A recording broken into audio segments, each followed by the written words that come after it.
Pecos Bill had one of the strangest childhoods a boy ever had. It all started after his father decided that there was no longer enough room in East Texas for his family. "Pack up, Ma," he cried.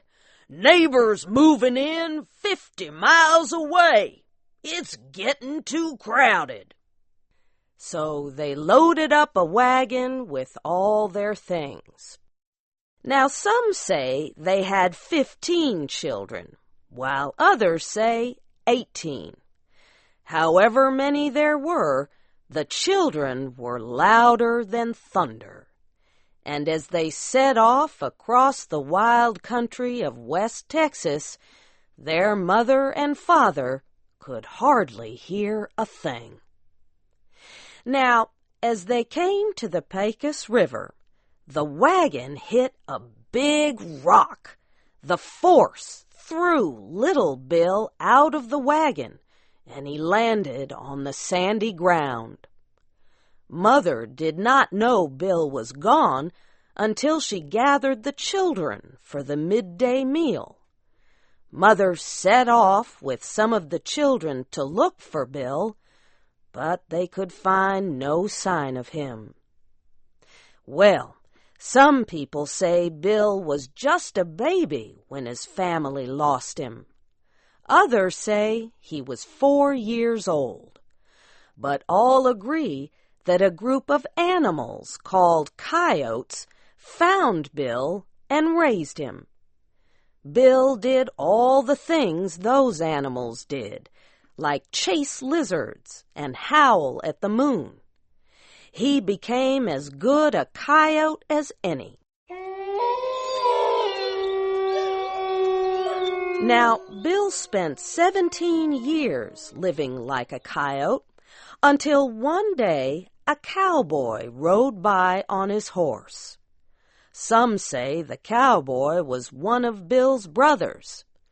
Whoever he was, he took one look at Bill and asked, "What are you?" Bill was not used to human language. At first, he could not say anything. The cowboy repeated his question. This time, Bill said, "Varmint." That is a word used for any kind of wild animal. "No, you aren't," said the cowboy. "Yes, I am," said Bill. "I have fleas." "Lots of people have fleas," said the cowboy. "You don't have a tail." "Yes, I do," said Bill. "Show it to me then," the cowboy said. Bill looked at his backside and realized that he did not have a tail like the other coyotes. "Well, what am I then?" asked Bill. "You're a cowboy, so start acting like one," the cowboy cried out. Well, that was all Bill needed to hear. He said goodbye to his coyote friends and left to join the world of humans.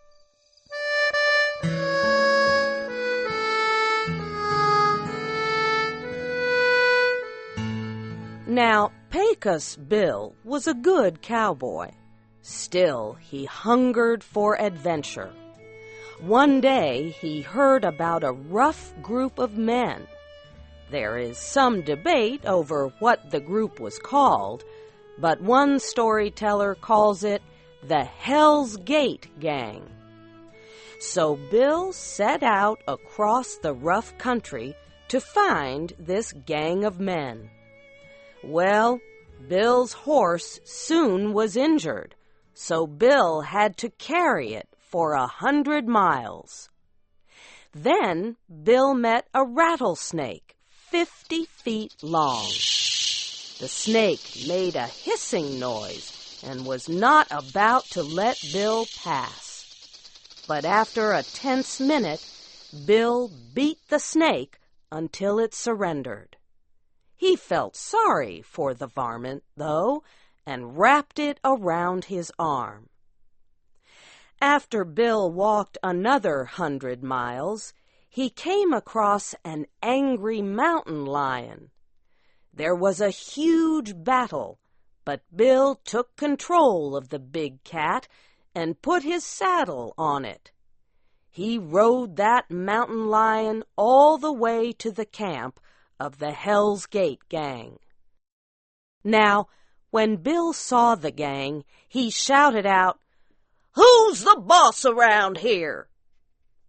A huge cowboy, 9 feet tall, took one look at Bill and said in a shaky voice, "I was the boss, but you are the boss from here on in." With his gang, Pecos Bill was able to create the biggest ranch in the Southwest. Bill and his men had so many cattle that they needed all of New Mexico to hold them. Arizona was the pasture where the cattle ate grass. Pecos Bill invented the art of being a cowboy. He invented the skill of throwing a special rope called a lasso over a cow's head to catch wandering cattle. Some say he used a rattlesnake for a lasso. Others say he made a lasso so big that it circled the whole earth. Bill invented the method of using a hot branding iron to permanently put the mark of a ranch on a cow's skin. That helped stop people from stealing cattle. Some say he invented cowboy songs to help calm the cattle and make the cowboy's life easier. But he is also said to have invented tarantulas and scorpions as jokes. Cowboys have had trouble with those poisonous creatures ever since. Now, Pecos Bill could ride anything that ever was. So, as some tell the story, there came a storm bigger than any other. It all happened during the worst drought the West had ever seen. It was so dry that horses and cows started to dry up and blow away in the wind. So when Bill saw the windstorm, he got an idea. The huge tornado kicked across the land like a wild bronco. But Bill jumped on it without a thought. He rode that tornado across Texas, New Mexico, and Arizona, all the time squeezing the rain out of it to save the land from drought. When the storm was over, Bill fell off the tornado. He landed in California. He left a hole so deep that to this day it is known as Death Valley.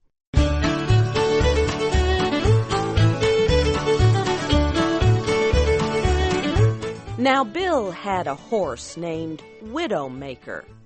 He got that name because any man who rode that horse would be thrown off and killed, and his wife would become a widow. No one could ride that horse but Bill. And Widowmaker, in the end, caused the biggest problem for Pecos Bill. You see, one day, Bill saw a woman. Not just any woman, but a wild, red-haired woman riding a giant catfish down the Rio Grande River. Her name was Slewfoot Sue, and Bill fell in love with her at first sight.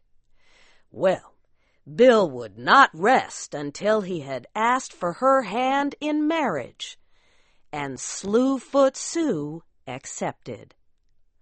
On their wedding day, Pecos Bill dressed in his best buckskin suit, and Sue wore a beautiful white dress with a huge steel spring bustle in the back. It was the kind of big dress that many women wore in those days. The bigger, the better. Now, after the marriage ceremony, Slewfoot Sue got a really bad idea. She decided that she wanted to ride Widowmaker. Bill begged her not to try, but she had her mind made up. Well, the second she jumped on the horse's back, he began to kick and buck like nothing anyone had ever seen. He sent Sue flying so high that she sailed clear over the new moon. She fell back to earth, but the steel spring bustle just bounced her back up as high as before. Now, there are many different stories about what happened next. One story says Bill saw that Sue was in trouble. She would keep bouncing forever if nothing was done. So he took his rope out, though some say it was a huge rattlesnake, and lassoed Sue to catch her and bring her down to earth. Only she just bounced him back up with her. Somehow the two came to rest on the moon, and that's where they stayed. Some people say they raised a family up there. Their children were as loud and wild as Bill and Sue were in their younger days. People say the sound of thunder that sometimes carries over the dry land around the Pecos River is nothing more than Pecos Bill's family laughing up a storm. Whoa, Pecos Bill was quite a cowboy down in Texas. This tall tale of Pecos Bill was adapted for Special English and produced by Mario Ritter. Your storyteller was Barbara Klein. I'm Steve Ember.